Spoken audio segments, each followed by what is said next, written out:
Seigneur Jésus, en accord avec ta parole qui est la vérité, nous confessons que tu es le chemin, la vérité et la vie. Et qu'en toi est la vie éternelle, la vie divine, accordée par grâce à ceux qui croient.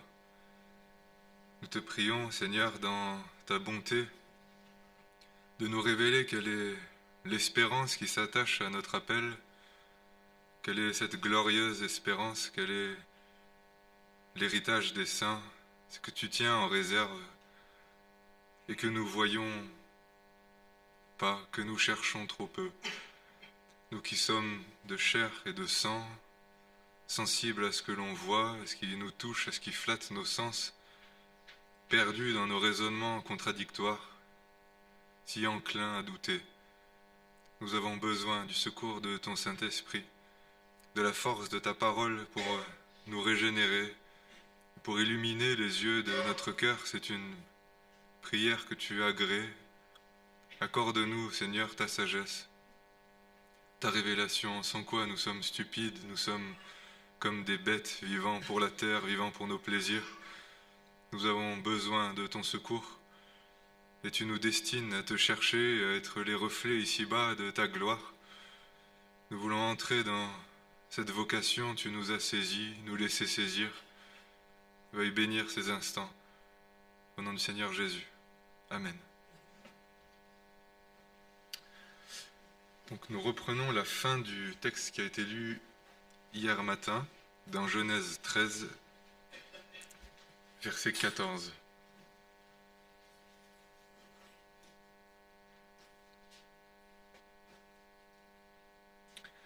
L'Éternel dit à Abraham, après que Lot se fut séparé de lui, « Lève donc les yeux et de l'endroit où tu es, regarde vers le nord et le midi, vers l'est et l'ouest.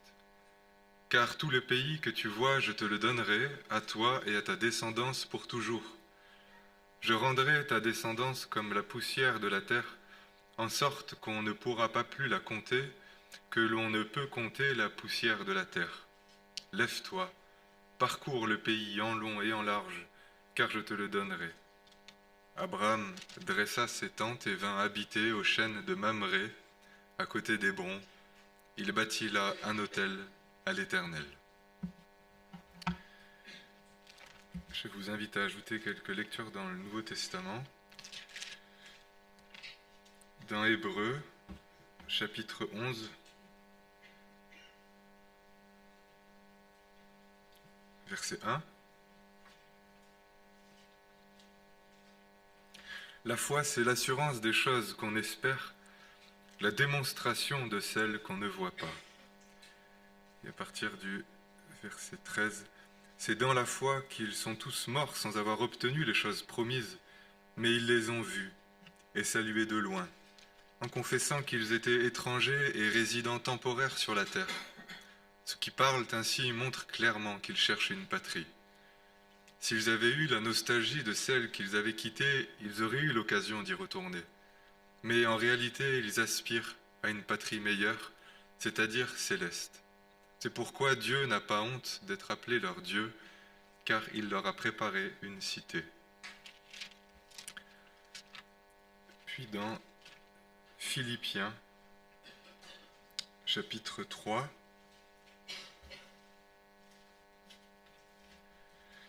verset 12.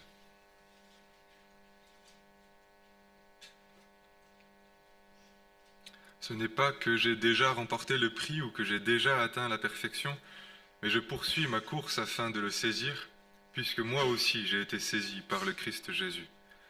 Frères, pour moi-même, je n'estime pas encore avoir saisi le prix, mais je fais une chose, oubliant ce qui est en arrière et tendant vers ce qui est en avant, je cours vers le but, pour obtenir le prix de la vocation céleste de Dieu en Christ Jésus. Nous tous donc, qui sommes des hommes faits, ayons cette pensée, et si sur quelques points vous avez une pensée différente, Dieu vous révélera aussi ce qu'il en est. Seulement au point où nous sommes parvenus, avançons ensemble. Soyez mes imitateurs, frères, portez les regards sur ceux qui marchent selon le modèle que vous avez en nous. Il en est plusieurs qui marchent en ennemis de la croix du Christ, je vous en ai souvent parlé, et j'en parle maintenant encore en pleurant. Leur fin, c'est la perdition, leur Dieu, c'est leur ventre, ils mettent leur gloire dans ce qui fait leur honte, ils ne pensent qu'aux choses de la terre. Pour nous, notre cité est dans les cieux. De là, nous attendons comme sauveur le Seigneur Jésus-Christ, qui transformera notre corps humilié en le rendant semblable à son corps glorieux par le pouvoir efficace qu'il a de s'assujettir toutes choses. Il est aussi dit dans Colossiens, un verset qui mentionne, donc 1 Colossiens 1, le mystère caché de tout temps, verset 26, et à toutes les générations, mais dévoilé maintenant à ses saints, à qui Dieu a voulu faire connaître quelle est la glorieuse richesse de ce mystère parmi les païens, c'est-à-dire Christ en vous, l'espérance de la gloire. Et puisqu'on est dans Colossiens, on pourrait aussi lire les 4 premiers versets du chapitre 3. Si donc vous êtes ressuscités avec le Christ, cherchez les choses d'en haut, où le Christ est assis à la droite de Dieu. Pensez à ce qui est en haut, et non à ce qui est sur la terre, car vous êtes morts, et votre vie est cachée avec le Christ en Dieu. Quand le Christ, votre vie, paraîtra, alors vous paraîtrez aussi avec lui dans la gloire. Et un dernier passage dans Éphésiens chapitre 1.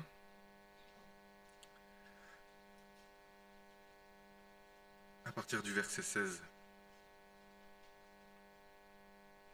Après avoir mentionné et énuméré les bénédictions spirituelles en Christ accordées à tous les saints, à tous les élus, Paul parle et prie ainsi. Il dit « Je ne cesse de rendre grâce pour vous, je fais mention de vous dans mes prières, afin que le Dieu de notre Seigneur Jésus-Christ, le Père de gloire, vous donne un esprit de sagesse et de révélation qui vous le fasse connaître, qu'il illumine les yeux de votre cœur, afin que vous sachiez quelle est l'espérance qui s'attache à son appel, quelle est la glorieuse richesse de son héritage au milieu des saints, et quelle est la grandeur surabondante de sa puissance envers nous qui croyons, selon l'action souveraine de sa force. »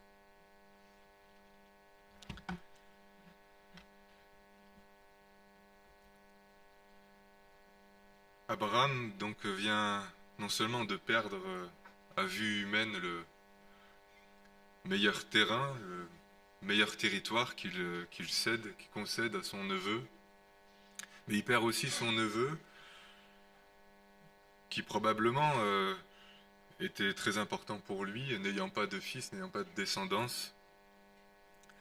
Cet homme, Lot, représentait pour Abraham d'une certaine manière son héritage.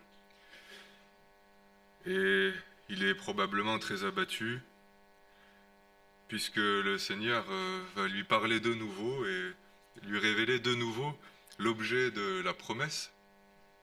Cette promesse qui est si facilement voilée par les déceptions, par les blessures, par les tristesses, par les temps longs,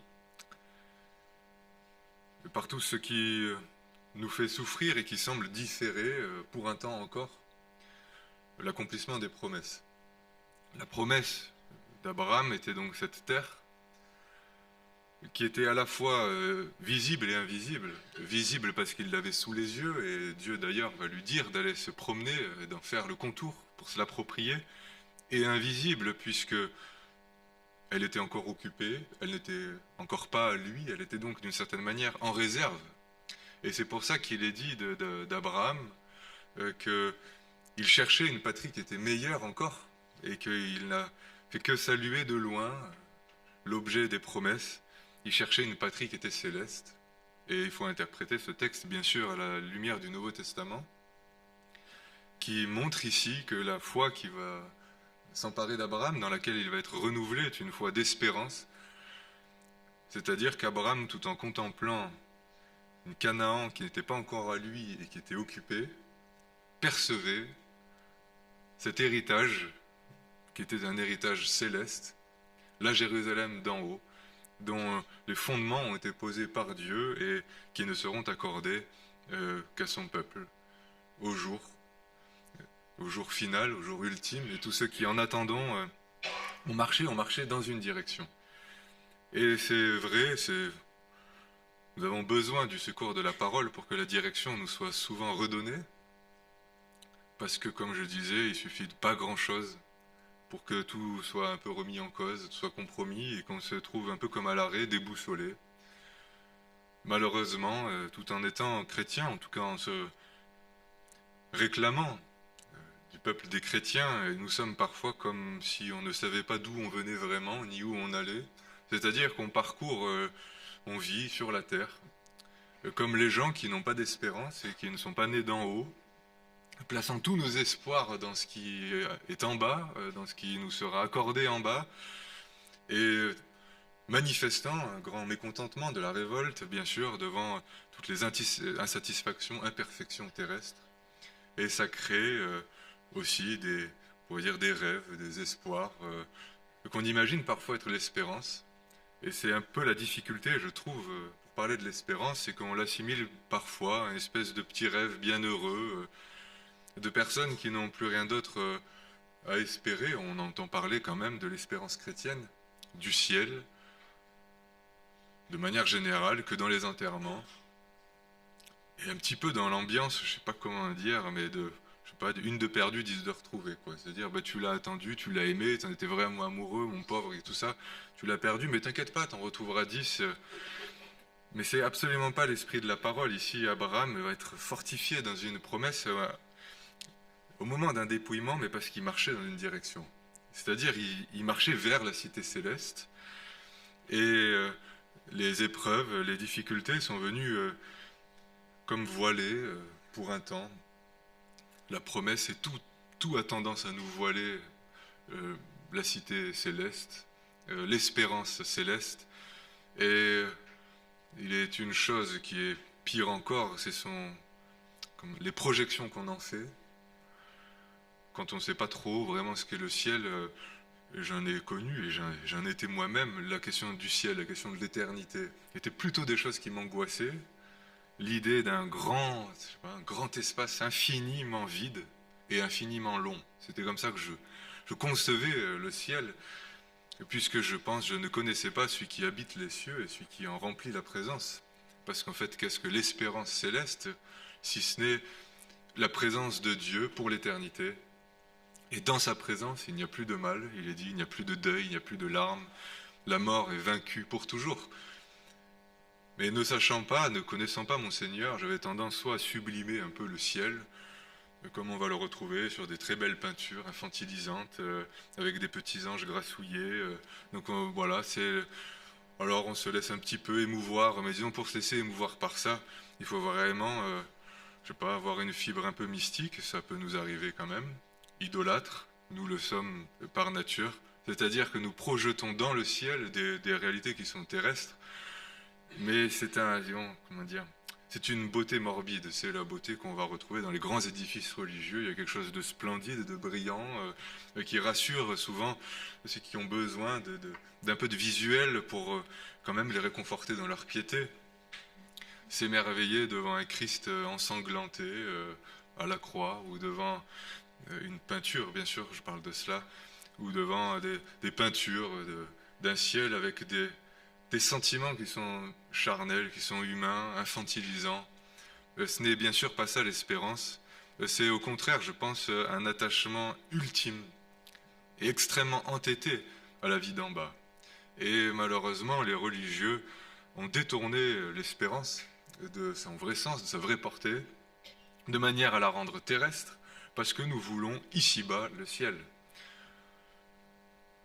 Je pense qu'il faut être particulièrement épargné par les malheurs de la vie pour dire que certains, quand ils ont un ou deux petits plaisirs, ils disent c'est le ciel, ou des paysages magnifiques, des cartes postales, on dit c'est le paradis. Quand il m'arrive, bien sûr, j'aime les belles choses et je peux aimer les paysages de cartes postales. Mais quand je sens que mon cœur aurait envie de s'y abandonner, comme si c'était là le paradis, comme si c'était là l'objet de la bénédiction et de la promesse éternelle, c'est pas sans une angoisse intérieure.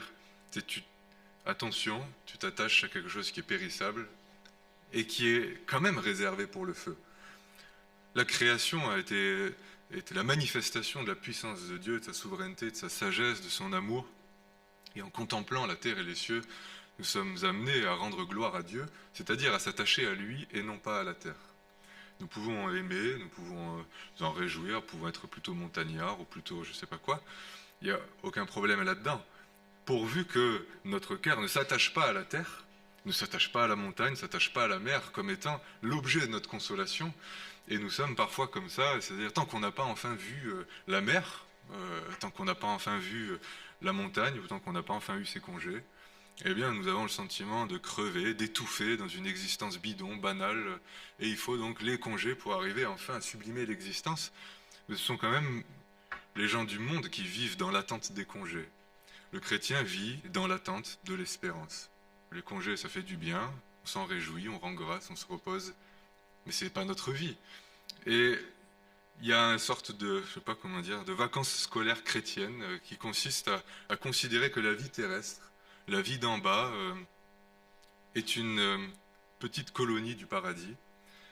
Et on voudrait convertir le royaume des cieux à la vie d'en bas, et on voudrait faire, comment dire, que tous les intérêts, les promesses célestes, les bénédictions célestes se manifestent ici, maintenant. Et il y a une immense révolte devant le fait que la terre a été jugée.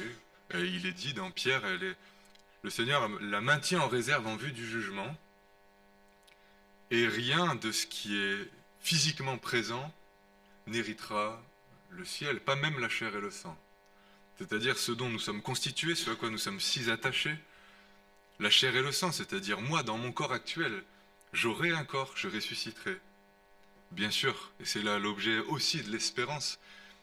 Mais la parole va faire comme un tout, l'attachement à ma nature présente, à la chair et le sang, l'attachement à la terre, les convoitises, le côté immédiat, l'impatience, c'est une seule et même chose, c'est la vie charnelle et idolâtre.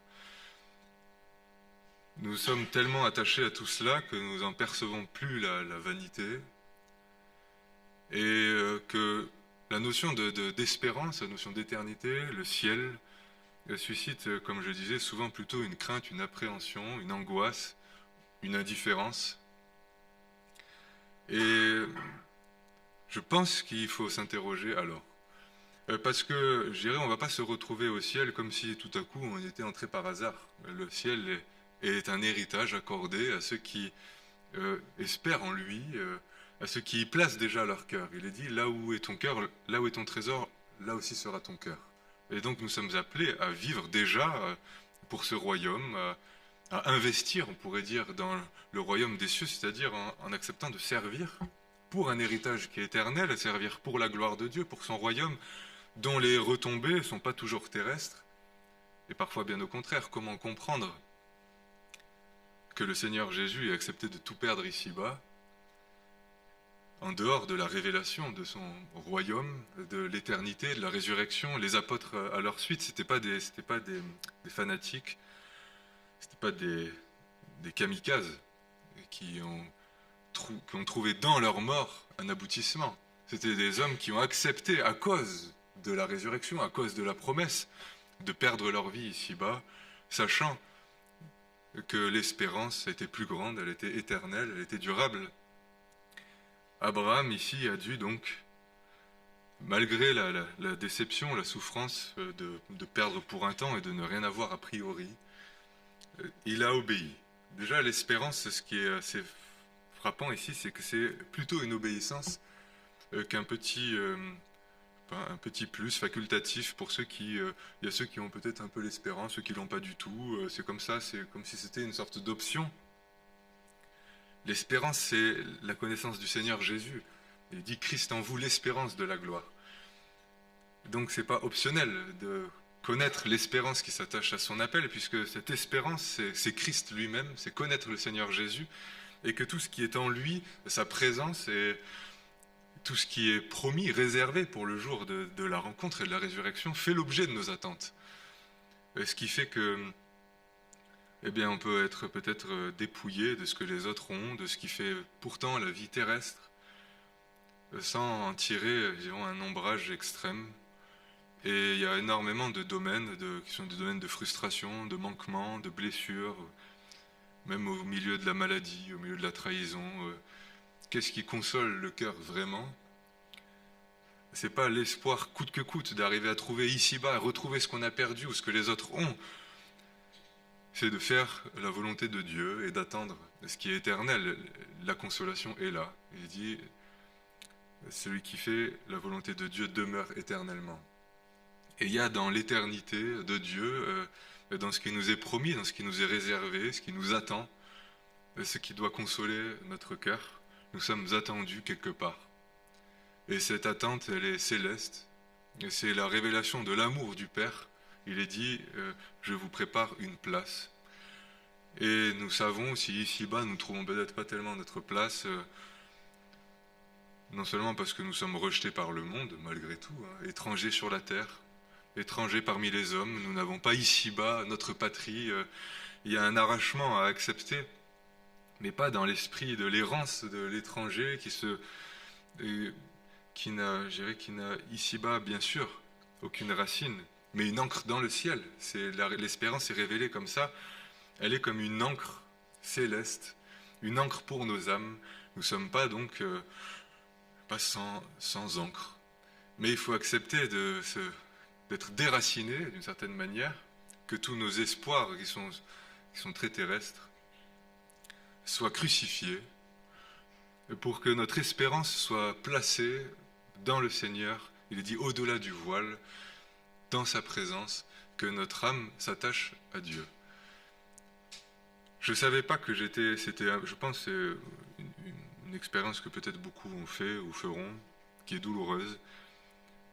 La parole parlait de l'espérance comme une chose glorieuse, comme une chose à rechercher. Il est quand même dit, cherchez les choses d'en haut, ne vous attachez pas à ce qui est sur la terre.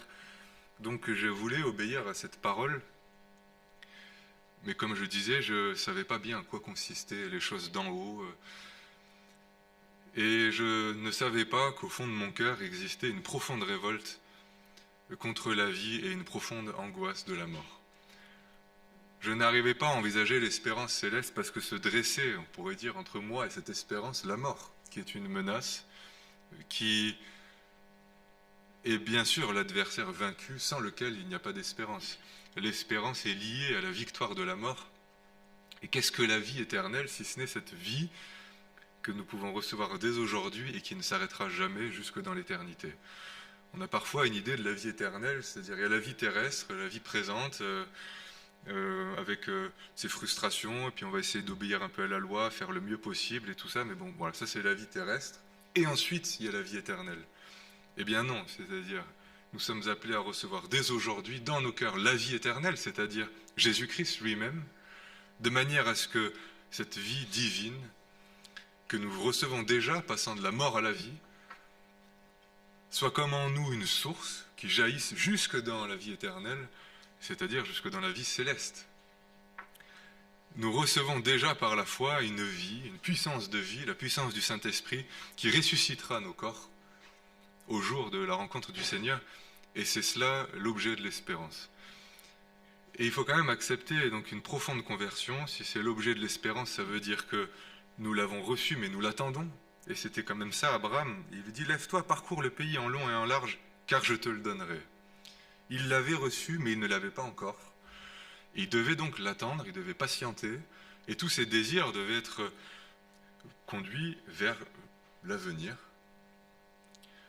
Et on n'a pas confiance en l'avenir. On dit ça parfois, ça c'est de l'optimisme, avoir confiance en l'avenir, confiance dans le futur. On a confiance en Dieu, à qui l'avenir appartient et qui a réservé pour nous, pour l'éternité, un héritage, une cité et sa présence. Il a donc dû accepter de patienter, il a dû accepter d'attendre, il n'a pas arraché. Et j'ai été très impressionné parce que j'ai dû me confronter un petit peu à la question de l'écologie, par tout un vocabulaire qui rentre aujourd'hui dans le monde chrétien, dans le monde évangélique, dans la théologie, qui consiste, on ne parle plus d'espérance, on parle d'anticipation. Alors peut-être on n'est pas trop confronté à ça dans les mots, mais on y est dans les faits. C'est-à-dire que le chrétien aujourd'hui n'attend plus rien. mais il anticipe et il fait venir par ses efforts, qu'on appelle peut-être des efforts d'évangélisation et surtout de christianisation. On cherche à soumettre la terre, les royaumes, les pays, les civilisations à la loi de Dieu de manière à les améliorer. Et finalement, quoi? Eh bien que le ciel soit sur la terre. Eh bien ceux qui ont entrepris ces choses l'ont fait avec énormément de violence et d'hypocrisie. On ne retourne pas en arrière et on ne rétablit pas, on pourrait dire, l'Éden. Nous avons été créés, l'Éden a été créé, il y a eu un contexte de communion, mais la chute est intervenue, et il est dit un ange à l'épée flamboyante empêche d'y retourner. Donc la vie n'est pas un retour en arrière, n'est pas un attachement en arrière, n'est pas un attachement à la terre. Tout ça c'est charnel, c'est idolâtre, et selon la parole, c'est marcher à l'encontre de la croix. C'est un anti-modèle. Et Paul disait, bien sûr, marchons ensemble, il peut y avoir des petites différences, des choses sur lesquelles on ne se comprend pas, le Seigneur nous éclairera, mais marchons, mais dans quel sens marchait Paul? Paul marchait dans le sens de la cité céleste, acceptant donc de la crucifixion, le dépouillement, quand même. C'est en acceptant cette crucifixion avec soi, avec la vie terrestre et avec ce qui fait la vie de la chair, que nous pourrons participer à l'héritage et à tout ce qui est céleste. Et il n'y a pas d'ambiguïté à ce niveau-là, on ne peut pas jouer sur tous les tableaux. C'est pas possible, il y a une telle contradiction dans le refus d'espérer, dans le refus d'attendre l'espérance avec la vie chrétienne, parce qu'en fait tout découle de là, et parfois pas bien, il n'y a pas besoin de chercher beaucoup plus loin, on se demande comment ça se fait que la chair a tant de force en nous, le péché aussi, comment ça se fait qu'on n'arrive pas à supporter des convoitises frustrées, qu'on est tant envieux, etc. Mais dans quel sens marchons-nous? Si nous cherchons, si notre vie est en bas, eh bien avec la vie d'en bas va la vie charnelle, et on ne va pas pouvoir régler un petit péché après un autre, tant que notre attachement est terrestre. C'est en recherchant les choses d'en haut, notre vie qui est cachée en Christ, qu'alors la vie de l'esprit va se manifester. Et sans cette vie de l'esprit, il n'y a aucune vraie recherche de la vie d'en haut. C'est pourquoi nous sommes parfois bien perdus. Et on voudrait faire des efforts chrétiens pour arriver à... Mais nous avons besoin du Saint-Esprit. Il n'y a que le Saint-Esprit qui peut susciter en nous de nouveaux désirs et une vraie connaissance, une vraie appropriation de l'espérance céleste. Parce que ce qui est céleste est spirituel. Et si nous sommes que de chair et de sang, eh bien nous n'espérons que dans la chair et dans le sang. Si nous sommes terrestres, nous espérons dans la terre. Et nous avons besoin de recevoir donc une nature nouvelle par le Saint-Esprit. C'est pourquoi il est dit, si tu ne nais d'en haut, tu ne peux voir le royaume. C'est une parole qui était quand même donnée à un théologien qui connaissait parfaitement tout ce qui était dit sur le royaume jusque-là, mais il n'en percevait rien. Ces choses ne suscitaient pas dans son cœur de consolation, d'espérance. Pour lui, le royaume, c'était en bas. Nous avons besoin donc de naître d'en haut, c'est-à-dire de naître de l'esprit. Pourquoi? Parce que la Jérusalem céleste, la cité céleste, est révélée comme étant notre cité, notre mère. C'est-à-dire, c'est d'en haut que nous sommes engendrés, par la parole et par l'esprit, de manière à ce que nous nous attachons en haut. On ne peut s'attacher que d'un endroit où nous sommes nés. C'est pour ça qu'on retourne si facilement à ses racines et que peut-être si on a dans l'adolescence détesté un peu l'endroit où on a grandi parce qu'on s'y ennuyait, en vieillissant, il semble quand même qu'on revient toujours vers là où on est né, et il y a des aspirations, un désir d'y retourner, mais au niveau spirituel, c'est ce qui se produit. Si nous sommes nés d'en haut, nous nous attachons en haut. C'est notre cité, et la parole dit c'est notre mère, et il y a même des descriptions en disant qu'on est consolé sur ses genoux. Donc il y a la vraie consolation, elle n'est pas liée au fait qu'on a réussi à rétablir quelque chose qui nous dérangeait, qu'on a réussi à obtenir quelque chose qui nous manquait. Elle est liée à la révélation de la promesse par le Saint-Esprit dans nos cœurs. Saint-Esprit qui est décrit comme étant les arts de l'héritage, c'est-à-dire le gage en nous déjà, et cette assurance en nous que l'héritage est bien pour nous, qu'il nous est bien réservé, qu'il est glorieux, parce que nous sommes enfants de Dieu. Il est dit, le Saint-Esprit en nous atteste que nous sommes enfants de Dieu, et c'est par lui que nous disons Abba Père, et que nous devenons héritiers et co-héritiers avec Christ. Nous sommes donc appelés à découvrir, à connaître cette cité céleste, cette patrie céleste, qui est un héritage qui nous est donné pour, disons, pour notre bonheur. Mais j'ai quand même dû accepter, comme je disais, je reviens un tout petit peu, ça reste un peu en arrière-plan pour moi. J'ai vu en fait que j'avais beaucoup d'espoir ici-bas, et y compris des espoirs religieux, et même en partie ce que je pensais être mon ministère et ma vocation était en fait très très très terrestre. Je voulais être ici-bas, quelqu'un pour Dieu, mais tout était ici-bas, c'était une réalisation personnelle, c'était une réalisation religieuse, mais je connaissais trop peu son royaume. Et quand le Seigneur a purifié mon cœur de ces idolâtries, ces mélanges qui m'échappaient, je n'en avais même pas conscience. J'ai réalisé quelle était la révolte profonde. Pourquoi? Parce que j'étais un pécheur et parce que j'étais blessé. La vie d'ici-bas est blessante. Elle est malgré tout marquée par le péché, marquée par la mort. Et c'est pour ça que la parole nous décrit la création et décrit les enfants de Dieu comme soupirant après ce qui est céleste. Et il est dit que nous sommes sauvés en espérance. Et contrairement à ce qu'on imagine, le Saint-Esprit peut créer dans nos cœurs une aspiration. On imagine, nous, et je pense c'est une fausse religion, qui est quand même très très répandue, que le Saint-Esprit nous remplit tellement qu'on n'a plus besoin de rien et qu'on a tout ce qu'il nous faut aujourd'hui et qu'on est tout à fait suffisant. Mais je ne crois pas que le Saint-Esprit remplisse de cette manière. Quand on lit Romains 8, il est décrit que le Saint-Esprit va même susciter en nous un gémissement, une attente. Pourquoi? Parce que celui qu'on a connu et qui nous a sauvés, qui nous a révélé son amour, qui nous a communiqué la vie, nous ne le voyons pas encore vraiment. Et nous attendons la pleine réalisation des promesses, c'est-à-dire la rédemption de notre corps et la vie éternelle. Nous sommes en attendant. Et c'est pour ça que tout ce qui peut nous blesser, tout ce qui peut nous contrarier, eh bien, est à prendre dans l'esprit de l'espérance.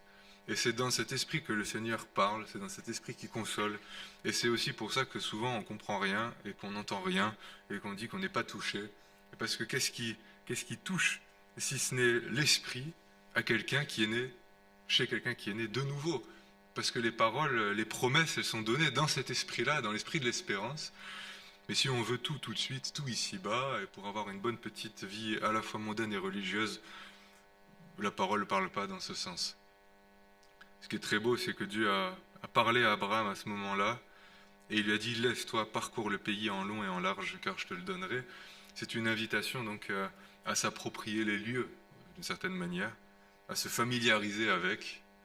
Et des descriptions nous sont données de la Jérusalem céleste, même du temple. Par exemple, Ézéchiel a reçu par vision toute une description très très détaillée, très architecturale, au centimètre près de ce qu'était le temple. Pourquoi?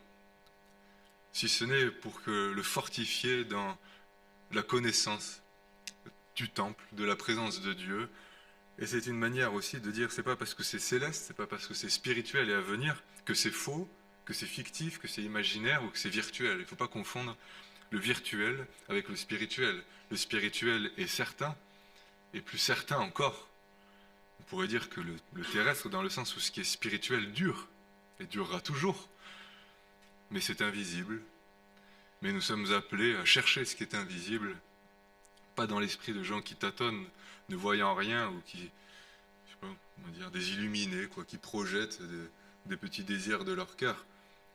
Nous cherchons l'invisible parce que nous savons que le Seigneur Jésus, qui est notre Sauveur, est aujourd'hui pour nous invisible, qu'il est dans les cieux, qu'il est ressuscité, que c'est là notre héritage.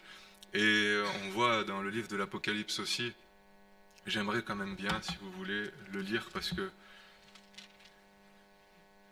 disons, c'est le pendant dans le Nouveau Testament de ce qu'Abraham a dû faire à ce moment-là en parcourant le pays, c'est-à-dire en mesurant les frontières, en y marchant. Le pendant nous est donné, on va dire, dans le Nouveau Testament et fait l'objet d'une révélation qui est spirituelle, mais que le Seigneur peut nous accorder. Il est dit, donc c'est dans l'Apocalypse au chapitre 21.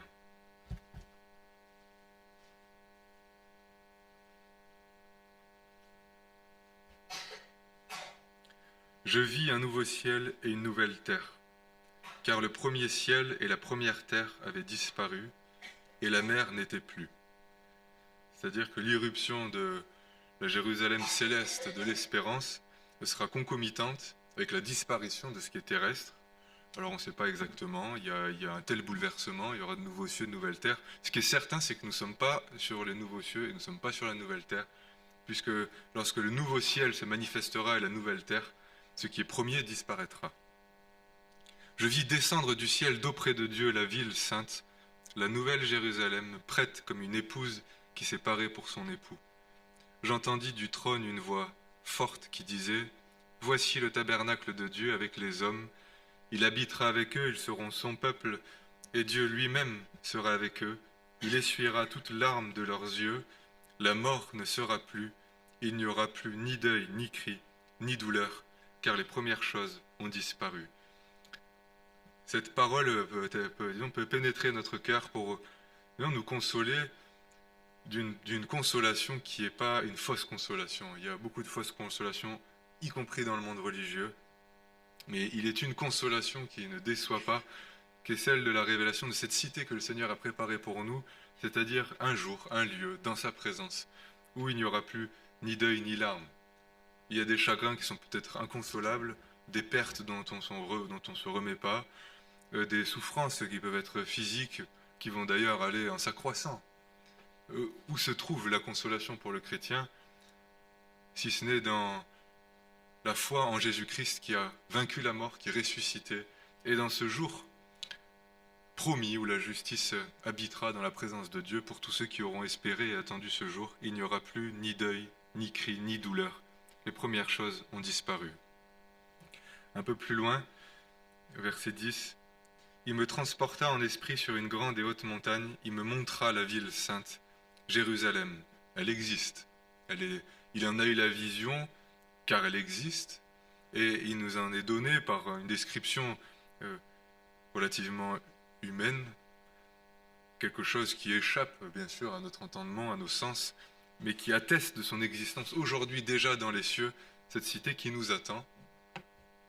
Elle avait la gloire de Dieu, son éclat était semblable à celui d'une pierre très précieuse, d'une pierre de jaspe transparent comme du cristal. Elle avait une grande et haute muraille, elle avait 12 portes et sur les 12 portes des anges, des noms y étaient inscrits, ceux des 12 tribus des fils d'Israël, et à l'Orient 3 portes, au nord 3 portes, au midi 3 portes, à l'Occident 3 portes. La muraille de la ville avait 12 fondements, et sur eux les 12 noms des 12 apôtres de l'agneau. Et on voit, il prend des mesures. Celui qui me parlait avait pour mesure un roseau d'or afin de mesurer la ville, ses portes et sa muraille. La ville avait la forme d'un carré, sa longueur était égale à sa largeur, etc.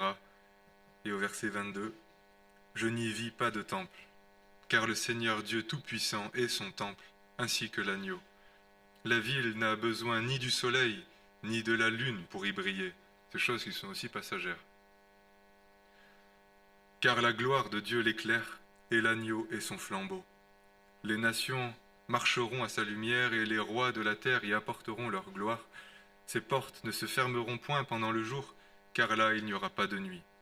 On y apportera la gloire et l'honneur des nations, il n'y entrera rien de souillé, ni personne qui se livre à l'abomination et au mensonge, mais ceux-là seuls qui sont inscrits dans le livre de vie de l'agneau. » Et ce sont ceux qui aiment le Seigneur, qui aiment sa présence, qui aiment cette cité céleste. Nous l'aimons, pourquoi? Parce qu'elle est remplie de sa présence. Ce sont à eux, et c'est donc à nous, qui croyons, qui nous y attachons, que ces choses sont réservées, que le Seigneur nous fasse la grâce de nous en révéler la portée et qui nous garde de tous les pièges religieux qui profanent, il me semble, cette espérance. Je vous invite à prier.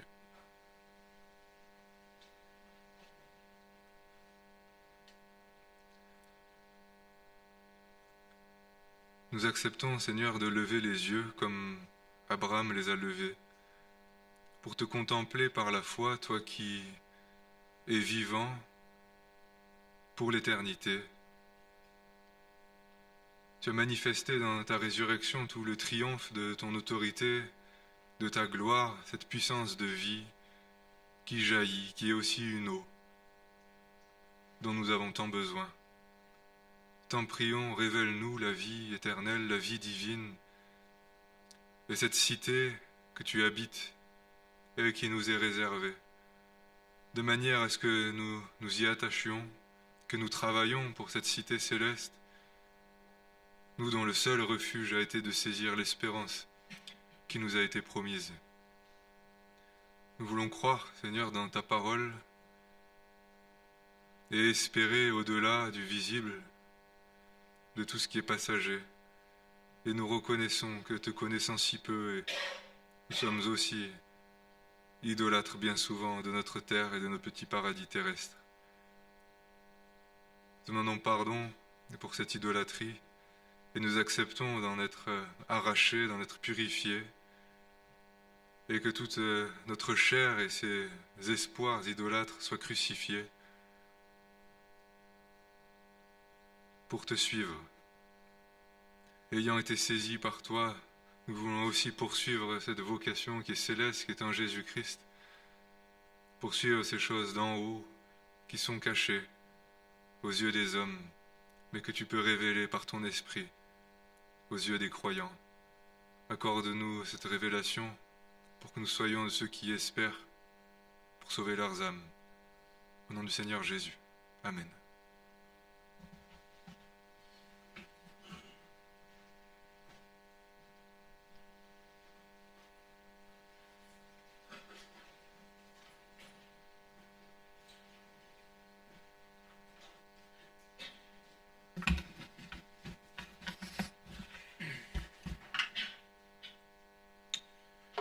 Je vous invite à terminer par le 123. 123.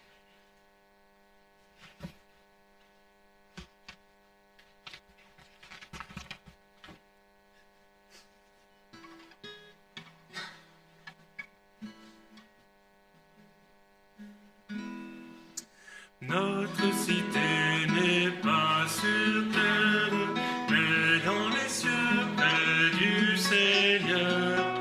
Nous attendons du sanctuaire Jésus notre Sauveur. Quand il viendra dans sa victoire, par son pouvoir il changera nos corps de chair en corps de gloire, l'humiliation en chant de joie. Que l'Éternel de gloire sans cesse ouvre les yeux de notre cœur et qu'il accorde la sagesse à tous ses serviteurs. Oui, pour connaître l'espérance qui à la peine est attachée, pour que nous voyions la puissance de Jésus-Christ ressuscité. Nous attendons parmi les frères l'avènement du jour de Dieu, lorsque disparaîtra la terre, s'enflammeront les cieux. Là s'accomplira la promesse, le nouveau ciel apparaîtra. Nous verrons la cité céleste où la justice habitera.